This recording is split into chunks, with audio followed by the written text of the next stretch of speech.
Ces influenceuses font rêver des millions de personnes au quotidien. Mais que se cache-t-il réellement derrière les filtres et les likes? Une vie de strass, de luxe, de succès fulgurant. Mais derrière les stories parfaites se dissimule parfois une toute autre réalité.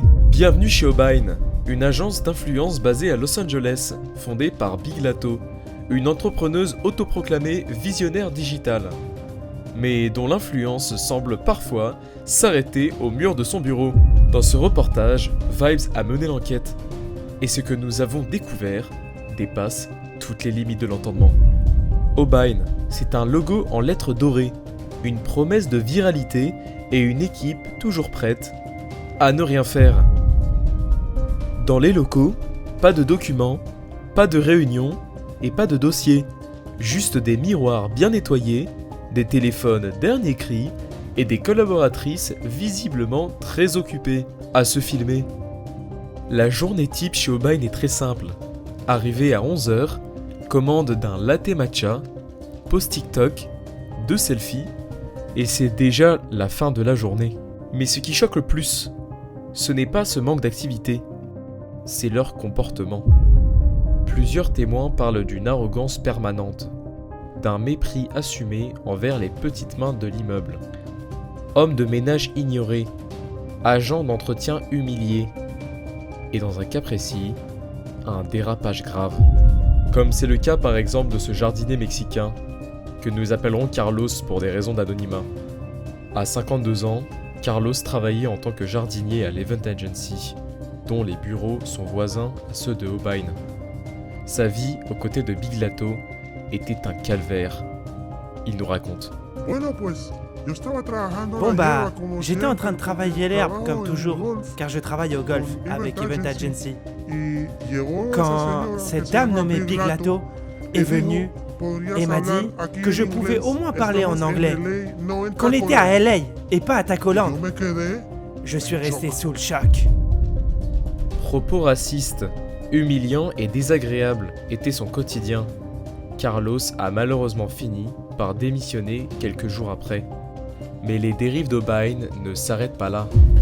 Selon nos investigations, plus de 99% des abonnés des influenceurs de l'agence seraient 100% fake.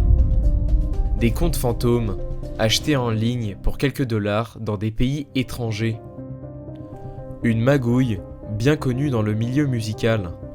Pour mieux comprendre, nous avons été nous renseigner chez un spécialiste de ce genre de supercherie.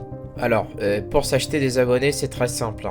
Faut pas chercher à midi à 14h. Vous tapez sur internet je veux des abonnés Instagram, nanani nanana, je sais pas quoi.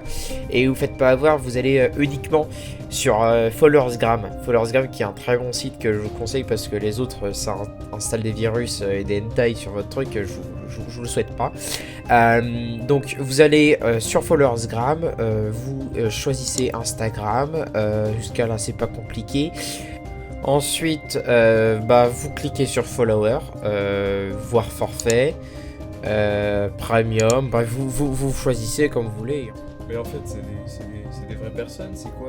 C'est des Shintok, c'est des petits Shintok qui s'abonnent à vous, ou des hindous, enfin je sais pas moi, mais généralement c'est des trucs, enfin des gens à l'autre bout du monde quoi, enfin c'est des gens tu verras, enfin voilà, bref, ouais, on ne pose pas trop de questions. Et vous pensez que Big Lato, elle a utilisé ce genre de méthode ou elle a fait quelque chose comme ça ou pas? Ah bah oui, clairement, ça saute aux yeux, hein. Non mais il n'y a pas besoin d'être pro pour voir ça, hein. C'est quand tu vois quelqu'un qui a une semaine, qui a 15 abonnés pour que la semaine d'après elle a 11 millions d'abonnés, je comprends qu'elle soit bonne, mais pas à ce point quoi, tu vois, pas au point de prendre 1 million d'abonnés en une semaine quoi. Mais même pour ses petites copines, hein, j'ai vu aussi ses petites copines, hein, je me suis renseigné sur le sujet, mais elle aussi, hein, c'est 100% fake, enfin 99%, hein, parce que il y a quand même une part de quelques followers, hein. Il y a quand même des mecs qui s'abonnent à ce genre de profil, hein, comme moi. Et rebelote, côté partenariat, même mascarade. Les influenceuses Obine annoncent des collaborations avec différentes marques de luxe. Mais lorsqu'on regarde de plus près, ces collaborations sont inexistantes. Par exemple, le code promo proposé sur ce pseudo-partenariat ne fonctionne pas sur le site de la maison de haute couture.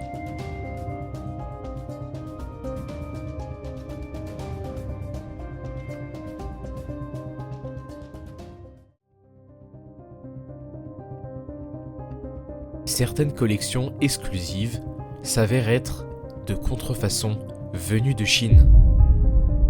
Holbein voulait révolutionner l'influence, mais aujourd'hui, elle incarne tout ce que les réseaux sociaux ont de plus vide, de plus toxique et de plus fake.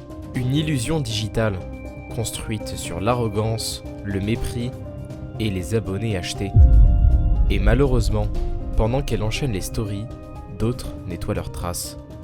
L'influence, ce n'est pas qu'une question de like, c'est aussi une question de respect.